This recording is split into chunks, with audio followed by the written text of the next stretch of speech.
Today, we're going over the Commander cards most worth buying for the month of April.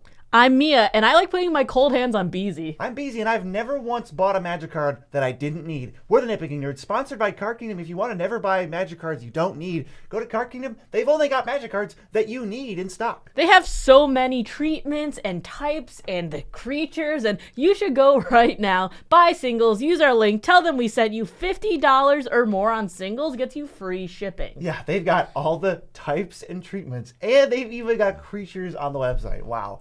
What a sponsor. Also sponsored by Dragon Shield because they got the best sleeves in the multiverse. Good sleeves. Which means that when you go to the link in our description and try to buy sleeves, you can use code NERDS at checkout, which saves you actually 5% of the money that you would have spent. It's now saved. We know you guys want that nut-plucking Nard sleeve, so go online, use the sleeve crafter, and get them from Dragon Shield. There's also going to be a Moxfield ad somewhere in the video. You can't guess where it is because you're a liar. Also, you should go check out our Patreon. It is April 1st, and we just uploaded some new gameplay from Jake and Joel Are Magic. We had a great game with them. We have podcasts there. We have one-on-one sessions, and we have deck audits. Yes, patrons get all of that stuff, and we also live off of Patreon money.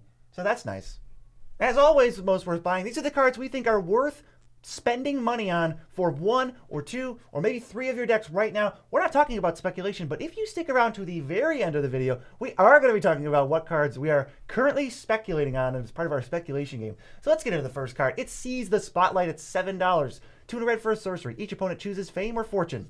For each player who chose Fame, gain control of a creature they control until end of turn. Untap them and they gain haste. And for each player who chooses Fortune, you draw a card and create a treasure token. I love this card. It has been playing so well. And I was a little bummed when it spiked from like $2 to $7.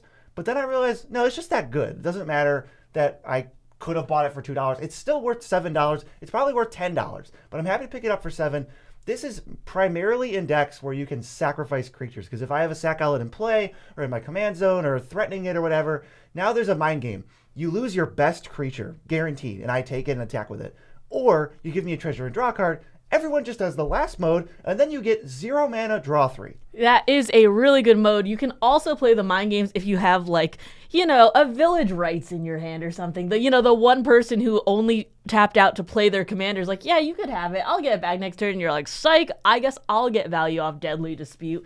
It's really, really good in those decks. But most times people don't want you to be getting that value, whether it's like they have infect creatures and they're afraid, or it's just damage overall that can just really be swinging in at them. They will usually give you the drawing a card and creating a treasure token option, and then 3 cards, 0 mana, as BZ mentioned. That is a great deal. In a red card? Red cards don't do that. Red cards don't say draw a card on them. They just had to add a bunch of other weird text like each opponent chooses Fame or Fortune. Then the red card can just say draw 3 on it, I guess.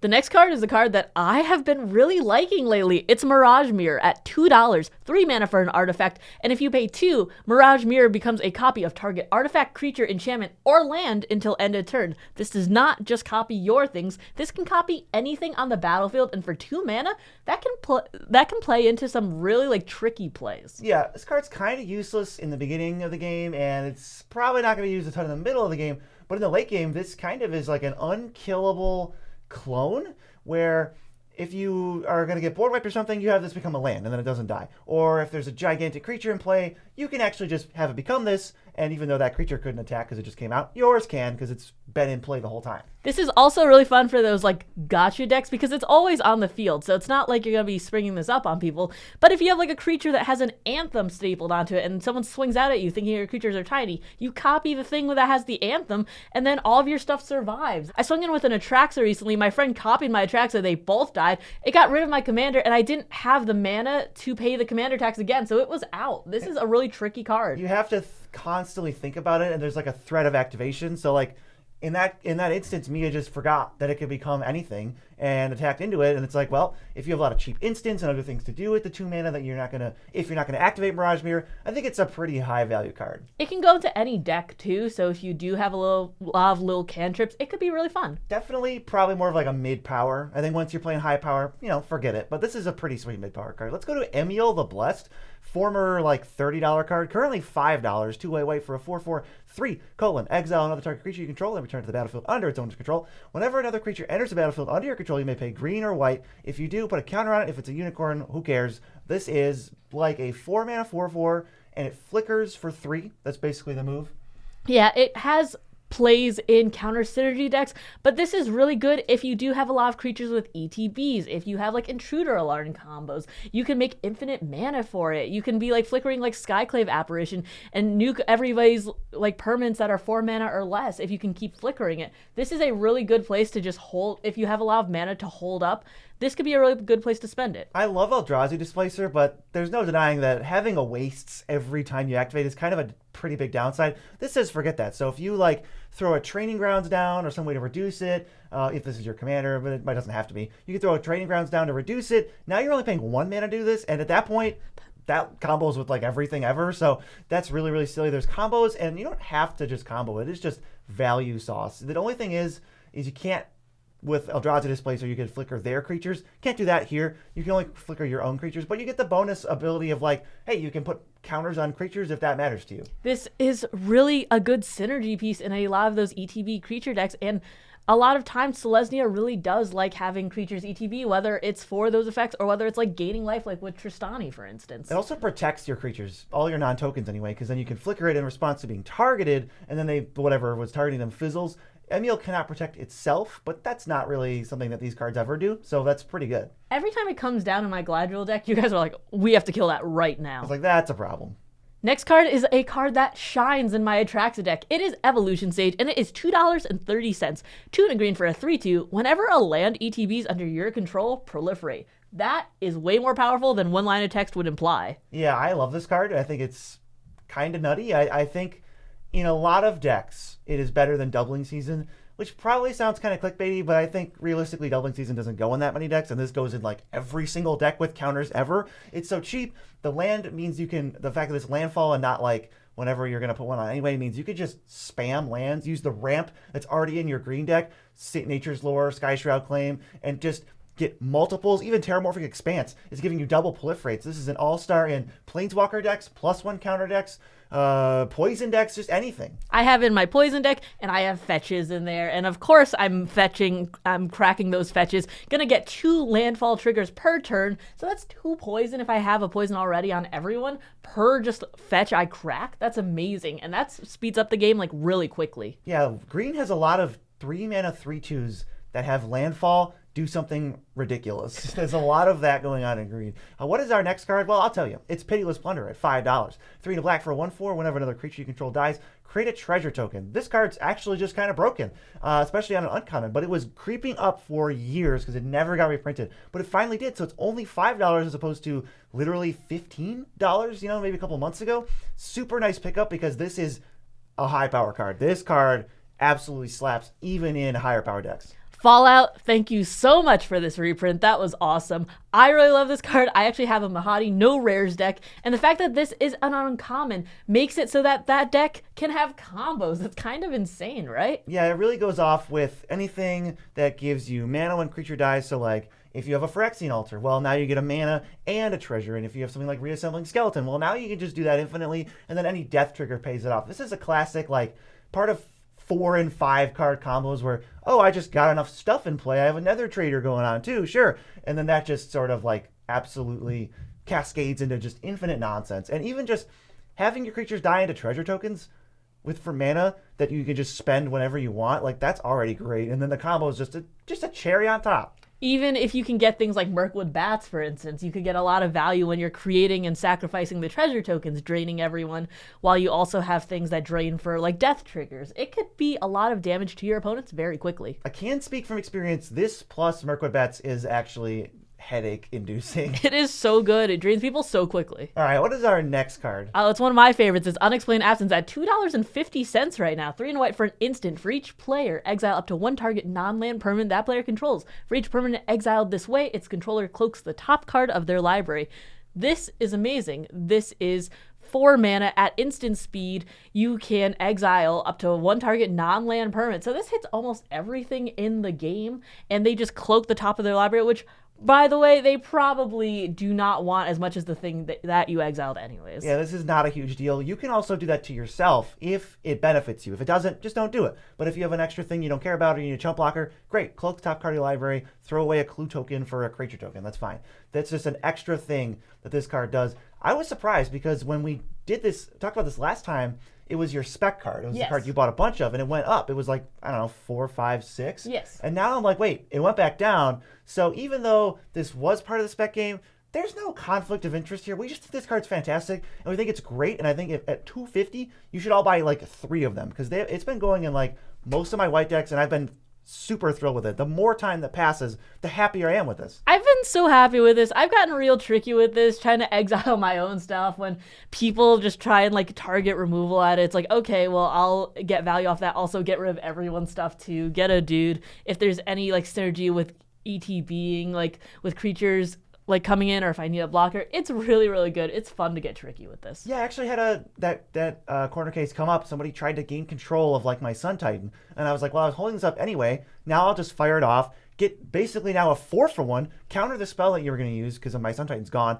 I get a 2/2 out of it, and then I'll also remove everybody's best thing, and it's basically like reality shifting all of their best things. Yeah, it doesn't say like non-token. I hate all the caveats that these usually come with, like non-token or not creature only, and the fact that it just says non-land, that's pretty good. Next up, another Karlov Manor banger. It's Forensic Gadgeteer, $3. 2 blue for a 2/3 whenever you cast an artifact spell. Investigate, that's already pretty sweet, but your activated abilities of artifacts cost 1 less. It just can't reduce the ability to 0. That's fine. Whenever we cast an artifact, we get a clue that sacrifices for 1 mana. If this just said whenever you cast an artifact, pay 1 draw, that's already sick, but the clue means you can mix and match with how you want to pay costs, and you don't lose value if you can't pay 1 right away. Plus, casting artifacts puts artifacts in play. You get ETBs, you get death triggers, you can sacrifice them if you don't want to draw cards with them. It's just like, wow, this gives you a lot of resources, and it only costs 3 mana to play right away. This seems like an absolute staple for blue artifact decks, and it's $3. I want to put this in a Layla. This is going to go hard with Marionette Master. This is going to be awesome. I really think that with just treasures and clues and stuff being thrown around, people aren't realizing how just explosive it can be, because the 2 mana on the face of a clue usually means like, oh, it's like okay. And I think that's what you get away with a lot when you have your like Bjorna Wernog deck. It's like, okay, it's a clue. Like, how much value can you really get from that? But this reducing the cost and then just like cascading artifact tokens is going to make it so powerful. Yeah, the difference between cracking a clue for 2 and 1 is huge. I would say it's basically twice as easy to do. It's twice as good. So you like I have a deck that ends up with like 12 clue tokens in play, but when I add this to the deck, now if I have this out, I can actually crack all of those clues and get access to them if they were just sitting in play, not doing anything. This card is awesome. Please pick it up before it's like $5, you know? Then you can say, oh man, I could have saved $2. Sorry, BZ. This can really help with some mana producing artifacts like Basalt Monolith. This is a really cool card. I like this. I want to put this in more. Moxfield.com. I was going to say that it goes infinite with Basalt, but you building decks goes infinite with Moxfield.com, because when you start building one deck, it now leads to, hey, I could just build another deck and another one, and then suddenly you have infinite decks on Moxfield.com. All we ask in return for giving you this knowledge is that you just go follow us on Moxfield.com. We are the biggest creator. We'd like to stay that way. So please go give us a follow. Check out our decks if you want to see the cards that we've been playing lately. And we're going to move on to the next one, something that I have been really liking in my Stompy green deck. Or any green deck. It's Turn-Timber Symbiosis, $4.50 for green sorcery. Look at the top 7 cards of your library. You can put a creature from among them onto the battlefield. If that card has 3 mana value or less, enters the battlefield with 3 +1/+1 counters on it. Put the rest at the bottom. Or it's a land, enters untapped if you pay 3 life and taps for green.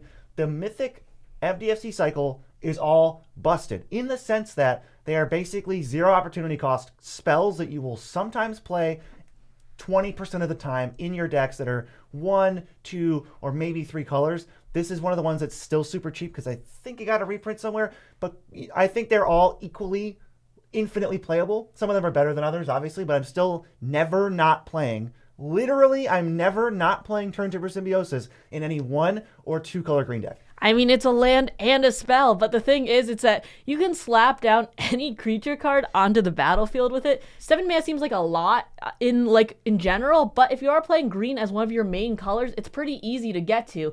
I know the clause at the bottom is like, if it has 3 or less, it gets the +1/+1 counters, but that doesn't matter. It's just added value at that point. And then 3 life, we have 40. We're going to pay it. We're going to use it. We can use it for a green mana if we get this early in the game. Yeah, if we're going to draw and top deck a forest and top decking this instead in the late game when you're desperate for spells, you're going to notice it. It's going to be huge. I was looking at like Seagate Restoration, it's like $30. Academy's Awakening is like 20 something. This is the affordable one. So like this is the one I want to see the most because it's still in the range where people can pick it up and it's still a complete staple. Just because it's not Seagate Restoration and you can't pitch it to Forcible, go pitch it to Force of Vigor. It's still amazing. This card is juiced. I want to see more stuff in green like this. But for all the people out there who like kindred synergies, how about Vanquisher's Banner at $3? 5 mana for an artifact. When it ETBs, you choose a creature type. Creatures you control of the chosen type get +1/+1. Whenever you cast a creature spell of the chosen type, draw a card. Some creature types have are a little bit tough to get cards from. I think that's like the elves, the vampires, etc. But you can get it a lot better if you have this out, because if you're chaining a bunch of cheap creature spells to begin with, then you're just going to be getting cards off of them. Yeah, we're all about honesty here at the Nitpicking Nerds, and honestly, I don't even think this card's that good. However, I think this card is 1000% fun and super thematic and can help tie these kindred decks together. But I kept looking at this card for years, and I was like, oh, I've got this budget deck and it's kind of cute. And it's like some crappy tribe that I'm trying to make work. Oh, Vanquisher's Banner would be cool in this. This is a mid-power deck. $12, $14. I'm like, what is happening? But now it's gotten reprinted a couple times in a row and it's back down to $3. And that is exactly the price point that I'm excited about for this card. So I might go back to some of my older Kindred decks and maybe put this in there because it just was not worth the price at all. I was never going to pick this up for $12. It's not $12 good. But I think it is $3 good. Yeah, I remembered when like Coat of Arms and Vanquisher's Banner were like roughly around the same price. I'm like, one or the other. I mean, I think I really know which one I want. But now that you can just get both for like a $20 bill, that's pretty awesome. Yeah, let's go to the next one. What is the next one? The card you play a lot. Oh, this is Whir of Invention at $4. X blue for an instant, but it does have Improvise. Search your library for an artifact card with mana value X or less, put it onto the battlefield, then shuffle. I play this in Door to Nothingness to tutor out the door if I really need to, but at instant speed and it has Improvise, so you can use all of those like clue tokens that everyone seems to be spitting out nowadays to pay for this spell. I think that it's pretty easy to cast. Yes, this is a pretty good tutor. Some people don't play tutors, but I think for $4 in your mid to high power even decks, this is a sick one. If you're trying to just get your combo piece online or assemble some kind of synergy, or you're just a heavy artifact deck and you have 30 artifacts, well, odds are this is going to be good to find something. And I guess in a pinch, if you go end step blue, tap like a clue, this can be rampant growth because you can go find just some artifact land. You really could. I like this card a lot. I think having Improvise is what makes it so playable to me. Because if you're in an artifact deck anyways, you're just spitting out like little tokens usually left and right. And I really do think that people don't usually like tutors because of like the unconditional tutors, those are like the demonics and the vampirics, and it's just like, oh, I could be getting anything. I could get the win the game thing. And technically you can get it with this, but with specific tutors, I think they're a little bit more table friendly. This wants you to do something. You have to build around it. You can't just show up with a random deck and throw Whir of Invention in like you can do with Demonic Tutor. So I think it still promotes like interesting play. Just says, go find an artifact. But I like Whir of Invention. $4, totally fair price. I think this one just keeps getting reprinted, if I'm not mistaken. If it hasn't been reprinted, then I'm kind of happy. I'm actually even happier to pick it up for $4. I really like fetching like Clock of Omens with this usually, because then I could just tap artifacts to untap other artifacts, and usually that's like mana or something, so it just gets more and more value. Is this blue Court of Calling? Perhaps. Court of Calling's way better, but yeah, this is still pretty good. This is still pretty good. Another card that got a reprint in Fallout is Ruinous Ultimatum at $1.50. I remember when this was like $7. It is a sorcery, and for red, white, and black, gotta make sure I get those pips right. Destroy all non-land permanents your opponents control. That is brutal. This card actually breaks the rules of most worth buying. We usually talk about only cards that are $2 or more, but this was so expensive at like $8, and it's gotten reprinted in such a great way that now it's so inexpensive, and this card has been so good lately. Mia plays Mardu everything. I play a Mardu deck, and this card, every time I play it, I'm just like, oh, this is just easy mode. I don't have to worry about anything. As long as you have signets in your deck to help cast this thing, it's really not even hard to cast. It really isn't that hard. And it just wipes everything away. Like, oh, okay, well, my creatures are unblockable now. I'll just attack with everything, get through all the damage, and don't really have to worry about you guys rebuilding, because it takes a whole turn to do that, and by the time you do that, I'll untap and be able to put the nail in the coffin. Is this just Time Warp, but for Mardu? But Yes. But VZ mentioned signets, and that's hard mode, because you can just go easy mode and just find treasures to do this with. That makes it even easier. You're on like a token kick today. You're just I feel like everything makes tokens. I mean, tell me if I'm wrong, but I feel like everything nowadays has Ward 2 and it spits out a treasure or a clue. Oh, we need to get you off the internet. You spent too much time reading Doctor Who cards.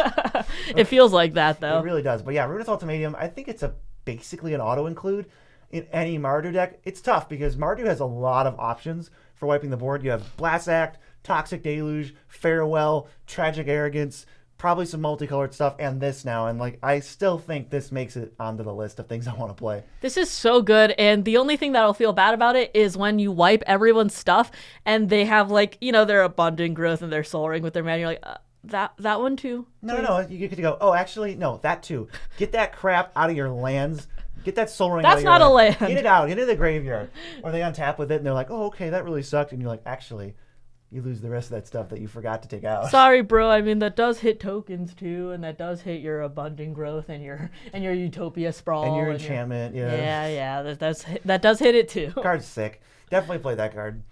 Next up, Mia, if I were a pushy salesman, I would say something like, you know what's really hard lately? Have you experienced any difficulty giving all of your creatures lifelink? Yeah, you know what? I have. It's actually a pretty hard effect to come by in Commander, so I'm not opposed to paying the low price of $13 or 13 installments of $1 for Whip of Erebos, which is 2 black legendary artifact enchantment. Creatures you control have lifelink, but wait, there's more. 2 black tap, return a creature from your graveyard to the battlefield, gains haste, and exile it if it goes anywhere, and exile it at the end of the turn.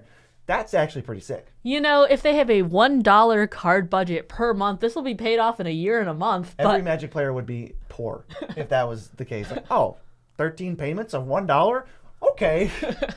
But this is a really cool card. Usually lifelink is like kind of single target, or it's stapled onto a creature or whatever. This stapled onto an artifact makes it a little bit tougher to get rid of because it doesn't die to the board wipes and stuff. And with the clause that you can take creature cards from the graveyard to the battlefield, you can get double triggers on things like ETB triggers. I really had this in my Kaalia deck at one point, and even though there weren't too many ETB triggers in there, just smacking people for like 5, 6, 7, 8 damage for 4 mana once they thought I was gone because of a board wipe is pretty nice. In the late game when you have nothing better to do, yeah, that 4 mana, it's a little pricey, but it's nice to have it because I'm really just excited about giving my creatures lifelink as a static ability. That's hard to do, and if you get something weird like each creature deals damage to blah, or each creature fights something, now you're gaining possibly absurd numbers. So it can really stack up with some certain cards. I know Whip of Erebos is like best friends with Ikra Shadiki because they're of lifelink, but they're hitting with, and then you can make them hit with toughness, and then there's a hit to this, and you gain all of that in separate. Super sweet. Whip of Erebos has a lot of synergies.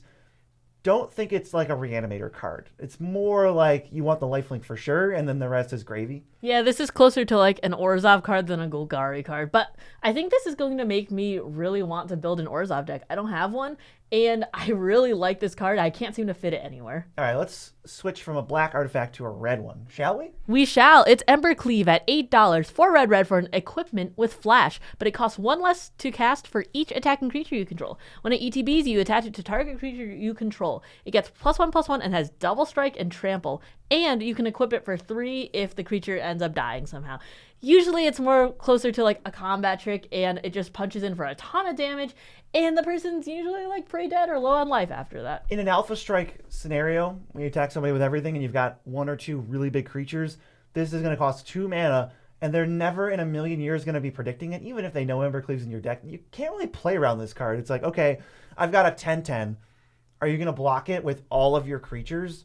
No, probably not. If you do, I can still shred them all with Embercleave. But if you do, even if you do that, I'll just put on my next biggest thing, and you're taking all that damage. So when you inevitably chump block my 10/10, I'm going to throw Embercleave on it, and you're going to take like 20 damage. In like mono red aggro, the goblins or whatever, this goes hard. If your commander's huge, if you've got like a Dargo or something that's just like a big boy, also in like the equipment decks, So Stoneforge can find this, and she can cheat it out, which still, since the ETB attaches automatically, it still cheats the equip cost, and it still is like you can attack with one creature and still flash it in for 2 mana and equip it.